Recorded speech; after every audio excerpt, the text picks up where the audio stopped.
Welcome to my YouTube channel Lovely Legal Classes. Watch full video and subscribe my channel and like and share.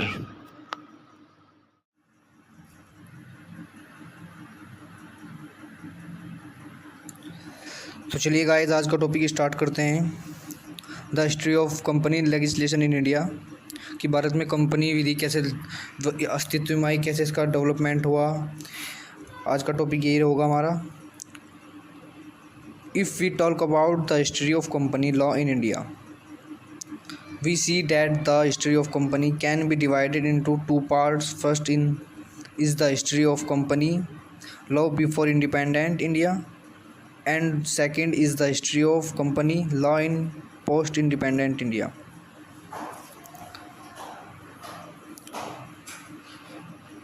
इसमें पहले यही कहा गया है कि अगर हमें ये जानना है कि कंपनी विधि का विकास कैसे हुआ है, कंपनी लॉ का डेवलपमेंट कैसे हुआ इंडिया में, तो इसको दो पार्ट में डिवाइड करना होगा। एक तो प्री इंडिपेंडेंट और एक पोस्ट इंडिपेंडेंट, यानी कि भारत की आज़ादी के पहले और भारत की आज़ादी के बाद का क्या डेवलपमेंट हुआ कंपनी लॉ में, यही हमें आज स्टडी करना है।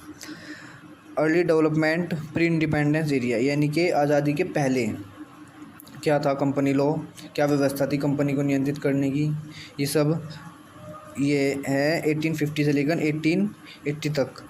तो the first companies legislation in India was influenced by British law, particularly the Companies Act of the 1850 in the UK, which regulated the form, action and operations of joint stock companies.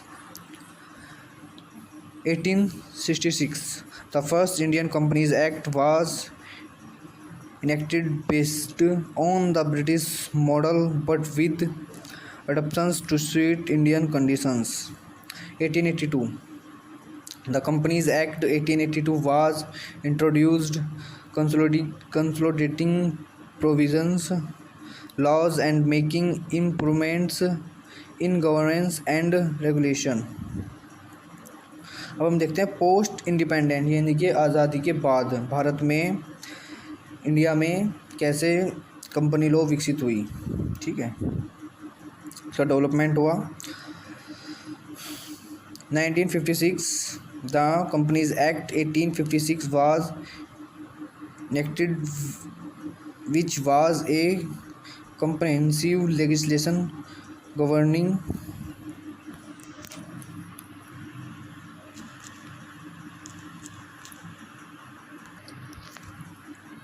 1956, the Companies Act 1956 was enacted, which was a comprehensive legislation governing companies in India. It underwent several amendments over the year to accommodate changing economic and regulatory environments.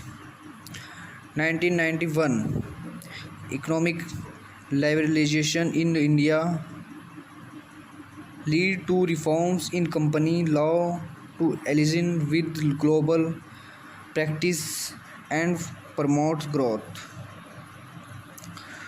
2001-3, the Companies Act 2013 replaced the Companies Act 1956, aiming to improve corporate governance, accountability and transparency. It introduced new concepts like corporate social responsibility (CSR) and stringent regulations for better investor protection. तो जो recent trend में चल रहा है अभी, उसके बारे में चर्चा करते हैं। Amendments and updates continue to be made to the Companies Act 2013 to keep pace with economic development, technological advancement and global regulatory standards. तो हमने देखा कि कंपनी लॉ का डेवलपमेंट भारत में कैसे हुआ pre independent and post independent में। निष्कर्ष देखते हैं इसका।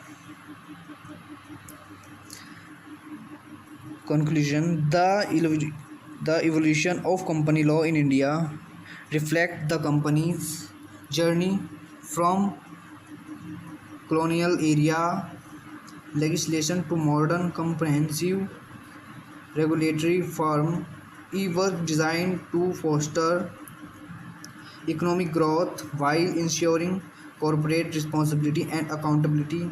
Charts can be created using data from historical company registrations, legislative change over time, and comparative analysis of different companies act.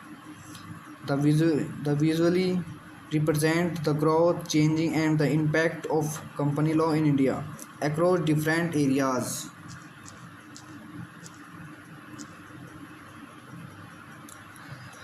तो गाइस आज का हमारा टॉपिक यहीं पे ख़त्म होता है और अगला टॉपिक हम नेक्स्ट वीडियो में आपके सामने उपस्थित करेंगे। तो बने रहिए हमारे यूट्यूब चैनल पर और चैनल को सब्सक्राइब कीजिए और वीडियो को लाइक ज़रूर कीजिएगा।